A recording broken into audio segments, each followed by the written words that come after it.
My father struck me for acting sick. The day I got my spinal tumor diagnosis, he vomited in the bathroom. Stick with me while I share my story, and if it touches you, don't forget to support our channel by hitting that subscribe button, dropping a like, and sharing it with the people you care about. I remember that night like it just happened. The living room lights were too bright, the air heavy with the smell of his cigarette smoke. I had been complaining about my back for weeks. The pain started as a dull ache and grew sharper every day until I could barely stand without shaking. When I told my dad I couldn't go to work that morning, he looked at me like I was something disgusting stuck to his shoe. "You're not sick, Lena," he said. "You're lazy. You just don't want to work like the rest of us." I tried to explain that something felt wrong, that my legs were going numb sometimes, but before I could finish, his hand came down across my face. The sound echoed. My cheek burned, my eyes watered, but I didn't cry.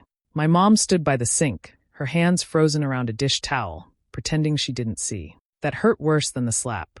I went to my room, shut the door, and bit my lip until I tasted blood. I told myself maybe he was right, maybe I was just weak, but deep down, I knew something inside my body was breaking. The pain kept growing, spreading down my spine like fire. Some nights I couldn't sleep at all. I'd lie awake staring at the ceiling, trying not to move because even breathing hurt. At work, my legs gave out once and I hit the floor hard. My boss told me to go home, but I didn't. I couldn't afford to.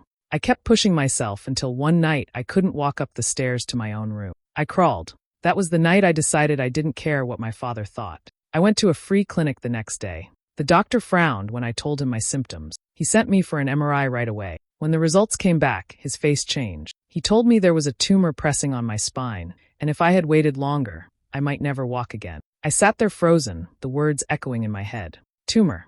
Spine. Surgery. When I told my parents, my mother gasped, covering her mouth. My father turned pale. He stood up suddenly, stumbled to the bathroom, and I heard him throw up. I just watched him numb. The same man who hit me for acting sick couldn't even stand hearing the truth. That night, I packed a small bag for the hospital. He tried to say something, but I walked right past him. For the first time in my life, I didn't feel afraid of him. I felt empty, and somehow, that emptiness felt like strength. Weeks went by, and the pain only grew worse.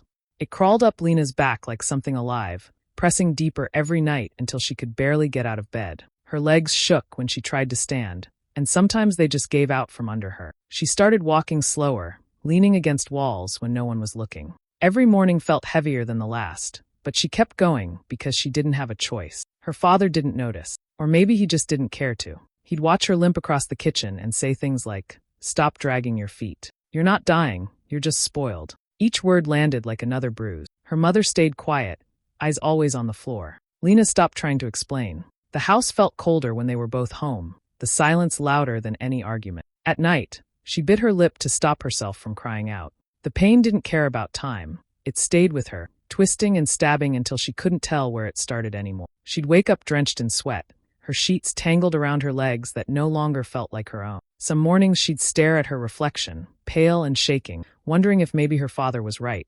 Maybe it was all in her head. But deep down, something told her it wasn't. Something real was happening inside her, something she couldn't ignore anymore. So one afternoon, while her parents were out, Lena wrapped herself in a sweatshirt and went to the free clinic on the other side of town. The waiting room smelled like disinfectant and fear. When the doctor called her name, she felt her stomach twist. He asked questions, listened carefully, then pressed along her spine. She flinched hard. His expression shifted. His voice grew quieter. "We need to run some scans," he said. "Soon." He didn't sound like someone guessing. He sounded like someone who already knew something was wrong. When the results came in, he didn't smile. He handed her a note for an MRI, told her not to wait too long. Lena sat there for a moment, staring at the paper, her hands trembling. She thanked him, even though her throat was dry and her heart was racing. Back home, her father was sitting at the kitchen table. When she mentioned the MRI, he laughed under his breath. "You really like the attention, don't you?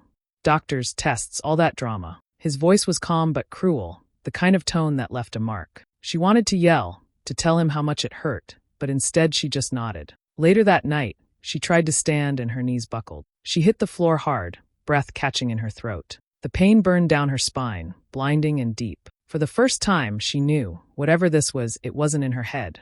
It was real, and it wasn't going away. The hospital felt too bright, too clean, like it was trying to hide the fear that lingered in every hallway. Lena sat in the cold waiting room chair, hands clenched in her lap, staring at the floor while the clock ticked louder than her heartbeat. When the nurse finally called her name, she felt her stomach drop. The MRI had been done 2 days earlier, but now it was time to hear what it showed. The doctor didn't waste time. He pulled up the scan on the screen, pointing to a shadow along her spine. "It's a tumor," he said quietly. "It's pressing against your nerves. If we don't remove it soon, it could lead to permanent paralysis." The words didn't sink in right away. Lena stared at the image, that dark shape coiled around her bones, and it didn't feel real. She asked how long it had been there. The doctor said it was hard to tell, maybe months. She asked what would happen if she didn't do the surgery. He looked at her the way people look when they don't want to say something out loud. She walked out of the office feeling like she was floating. Everything looked sharper. The sunlight, the cars, the people laughing outside, and none of it felt like it belonged to her anymore. On the bus ride home, she pressed her hands to her stomach, trying to breathe through the ache spreading down her back. The truth was too big to hold inside. When she stepped through the front door, her parents were sitting in the living room. Her mother looked up, hopeful, while her father kept his eyes on the TV. Lena told them everything. She told them about the tumor, the pressure on her nerves, the surgery she needed right away. Her father froze. His face went pale, and before she could say anything else, he stood up suddenly and staggered toward the bathroom. The door slammed, and she heard him retching. Her mother's hand flew to her mouth as tears started spilling down her cheeks. Lena stood there in the middle of the room, her heart beating so loud it drowned out every other sound. The same man who called her spoiled now couldn't even look at her. He came out a few minutes later, face gray, avoiding her eyes. He mumbled something about not knowing, about being sorry, but she didn't answer. There was nothing left to say. Her mother tried to reach for her hand, whispering that it would be okay, but Lena could barely hear her. The space between them felt too wide, too damaged to cross. That night, she packed a small bag. The hospital called to confirm the surgery for the next morning. She folded her clothes neatly, tied her hair back, and sat by the window for hours, staring out into the dark. She wasn't scared anymore, just empty, waiting for morning to come. The room smelled faintly of antiseptic and wilted flowers. A steady beep from the heart monitor filled the silence. Lena lay flat on the bed, a thick bandage running down her back, every breath sharp enough to make her eyes sting. The surgery was over, but her body felt carved hollow, stitched together with pain. She tried to move her leg and winced. Even that small motion felt like a mountain she couldn't climb. Days blurred into each other. Nurses came and went, adjusting her pillows, checking her offering quiet smiles that didn't reach their eyes. The physical therapist visited in the mornings, a tall woman with kind hands who spoke softly but pushed hard. "You have to move, Lena," she'd say, guiding her to sit up then to stand. Every attempt sent fire shooting up her spine, but she forced herself through it. Each step felt like a rebellion against everything that had tried to break her. Her parents came once. Her mother carried a bag of fruit. Her father stood behind her, clutching a small bouquet from the grocery store. He set the flowers on the side table, beside a card wrapped in a plastic sleeve. His voice was low, uneven. "I'm sorry," he said, barely above a whisper. Lena didn't look at him. She couldn't. The memory of his hand, the sound of that slap, replayed every time she closed her eyes. He stood there for a few seconds longer, shifting his weight, then turned and walked out. The door clicked shut, and she didn't see him again after that. The flowers wilted within days, their scent turning sour. The card stayed unopened, edges curling, colors fading. When the nurses cleared the tray one afternoon, they asked if they could throw the flowers away. Lena nodded. Watching them leave felt like shedding something she no longer wanted to carry. Therapy grew harder. The therapist began to count her steps aloud, cheering her on, but each movement ripped through her nerves. Sweat soaked her hair. Her hands shook as she gripped the bars. Still, she refused to stop. The pain was real, but the anger was stronger. It burned low and steady inside her, keeping her from collapsing. At night, when the ward went quiet, Lena reached for a notebook the nurse had left on her table. The pages were crisp and clean. She began to write, not about her diagnosis, not about the hospital, but about home. The first word she wrote was slap. Then she wrote lazy, spoiled, liar. Every word he had ever thrown at her, she pinned down with ink. Page after page, she poured out memories, each one like a scar traced open again. She didn't cry. She didn't need to. The writing was her release. It was the only way to bleed without anyone seeing. Rain tapped softly against the hospital window that night, the kind of sound that made the world feel distant. Lena sat upright in bed, her body aching after another long session of therapy. She could move a little better now, though every step still felt like a test she hadn't studied for. Her body was healing slowly, but her mind stayed restless.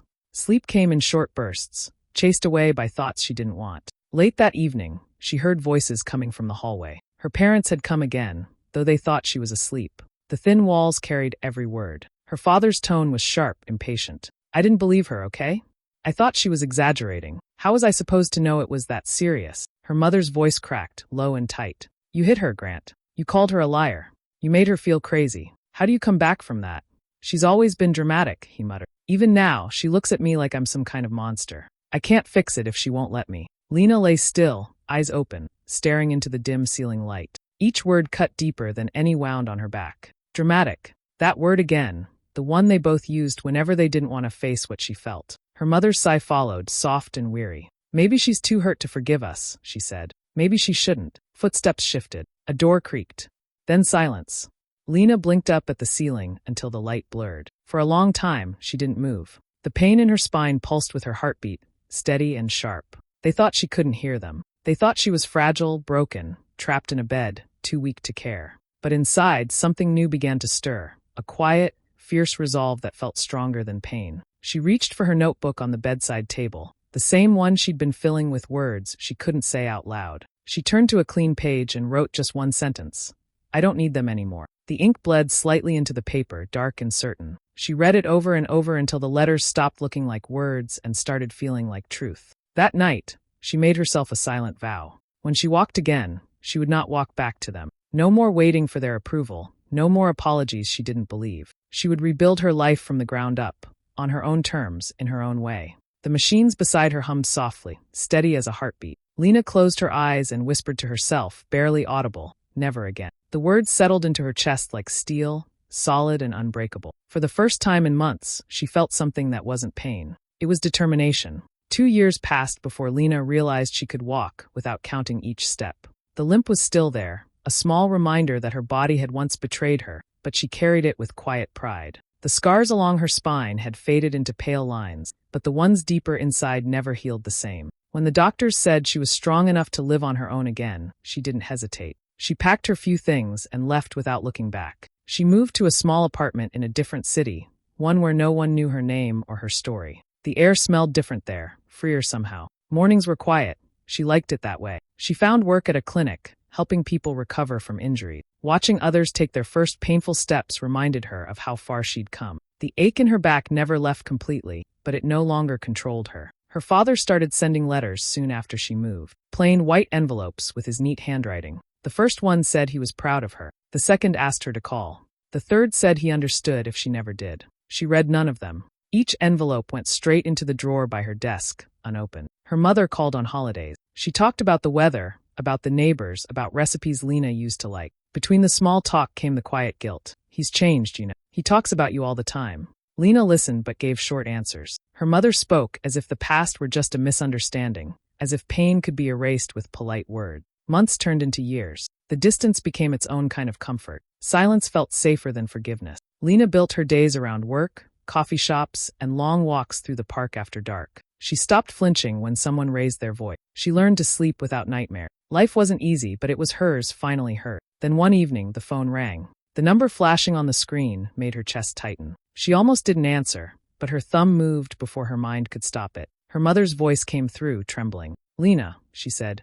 It's your dad, he's sick. The words hung there, heavy and uncertain. Lena sat very still, the quiet hum of the city seeping through her window. He's asking for you, her mother continued. He doesn't have much time left. Lena closed her eyes. The room felt smaller, the air thicker. The space she had fought to create between them, years of silence, miles of distance, suddenly felt fragile. She didn't answer right away. Her mother waited, breathing softly on the line. When Lena finally spoke, her voice was calm, almost detached. I'll think about it. She ended the call, set the phone down, and stared out the window at the streetlights flickering below. The ache in her spine pulsed again, an old ghost reminding her that some pain never really leaves. The old house smelled like dust and old coffee when Lena stepped through the door. 2 years had passed since she'd last been there, but everything looked smaller now, the walls closer together, the light dimmer. Her mother met her in the hallway, eyes tired, voice soft. He's in his room, she said. He's been asking for you. Lena followed the faint hum of a machine down the hall. The room at the end was half dark, curtains drawn, the air thick with the scent of medicine. Her father lay in bed, thin and pale, his chest rising unevenly beneath the blanket. A small oxygen tube looped around his ear. The man who once towered over her now looked fragile, almost unfamiliar. When he saw her, his eyes widened. Lena, he whispered, his voice rasping like dry paper. You came. She didn't answer. She stood near the doorway, fingers tightening around her bag strap. The silence between them filled the room, stretching thin but unbroken. He reached out a trembling hand, motioning her closer. Slowly, she stepped forward, not out of affection but out of something quieter, curiosity, maybe, or obligation. "I wanted to see you," he said, struggling for breath. "Before it's too late." He coughed, the sound harsh and raw. "I've had time to think, about what I did, about how wrong I was." Lena stared at the floor. The words hit the air and fell flat. She remembered the sting of his slap, the disbelief in his eyes when she begged for help, the sound of him laughing while she cried. Nothing he said now could undo any of that. He went on, voice breaking. "I pray every night," he said. "I ask God to forgive me. I was cruel. I didn't see what you were going through. I thought I was being tough. I thought I was teaching you to be strong." His eyes filled with tears and his shoulders shook with quiet sobs. "Can you forgive me, Lena?"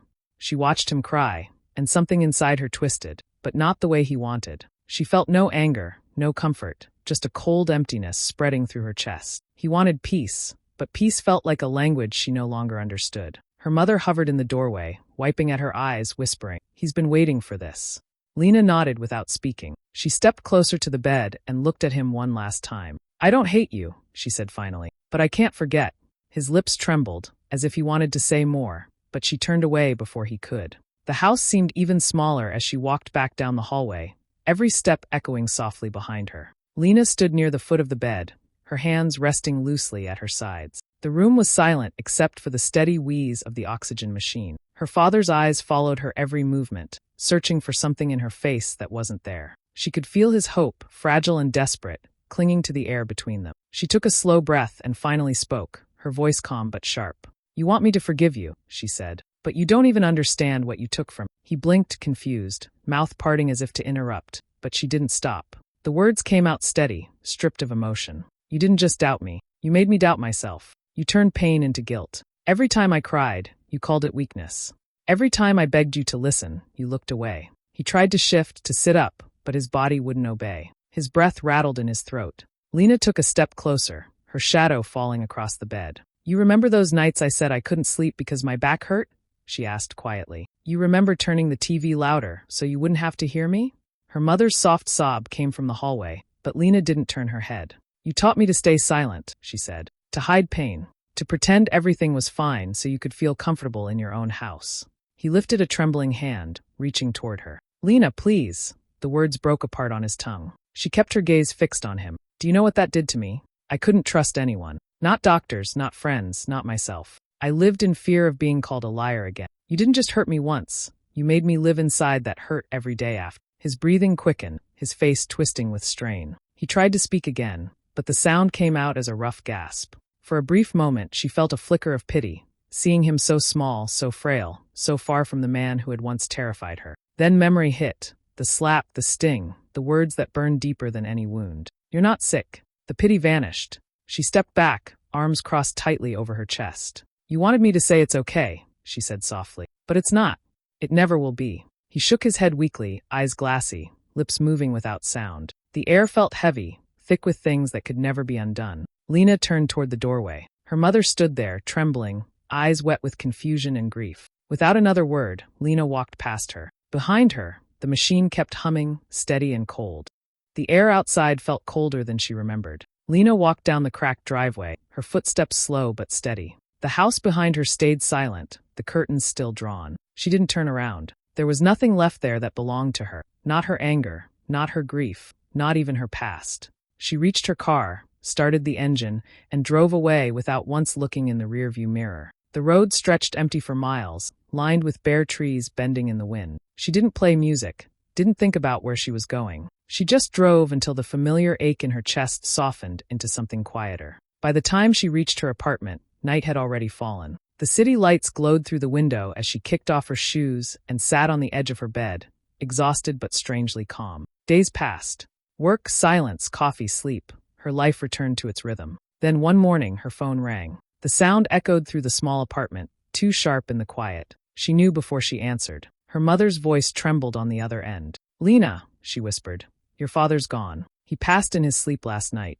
Lena stared at the wall. The words didn't sting. They just settled into the air, heavy but hollow. "When's the funeral?" she asked. "They're planning it for Friday," her mother said, sniffling. He asked for you at the end." Lena closed her eyes, her throat tightening, not from sadness, but from the strange emptiness that followed. "I can't come," she said quietly. Her mother didn't argue. There was a small sigh, a click, and then silence. After she hung up, Lena sat there for a long time, staring at the small drawer beside her bed. Inside it lay the unopened card he had once left at the hospital. She had carried it through every move, never reading it, never throwing it away. Slowly, she reached for it and slid her finger under the flap. The paper was yellowed, the ink slightly faded. Inside, in his neat, careful handwriting, were 3 simple words: "I was wrong." She let the card rest in her palm, her heartbeat steady, her face unreadable. For years she had imagined what he might have written: apologies, explanations, pleas for forgiveness, but this small sentence was all there was. Lena rose, walked to the kitchen sink, and struck a match. The flame caught quickly, curling the edges of the card into black. She watched the paper turn to ash, her reflection flickering in the glow. When it was nothing but gray dust, she rinsed it down the drain. She stood there a moment longer, listening to the quiet hiss of water. There was no satisfaction, no anger, only stillness. It wasn't victory. It wasn't revenge. It was release.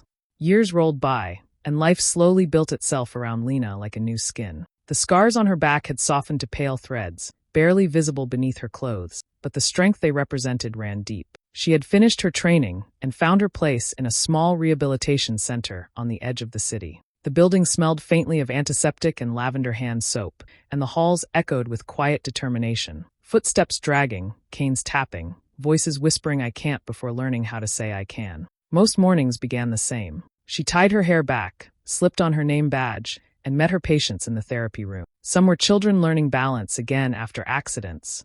Others were older people trying to rebuild their muscles after surgery. Every story carried pain, fear, and something fragile but alive: hope.